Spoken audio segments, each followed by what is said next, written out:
Hi friends, welcome back to my channel. ఈరోజైతే మా husband ఏం తెచ్చాడో చూడండి. చికెన్ పకోడీ అనమాట. చాలా టేస్టీగా ఉంటుంది ఫ్రెండ్స్. ఈరోజు మా ఇంట్లో ఫిష్ కర్రీ అనమాట. ఇక ఇక్కడ మా హస్బెండ్ అయితే చికెన్ పకోడీ తెచ్చిండనమాట.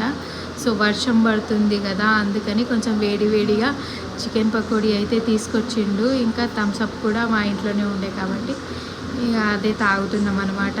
సో చాలా టేస్టీగా ఉంటాయి ఫ్రెండ్స్ అమర్చింతలో చికెన్ పకోడీ అయితే.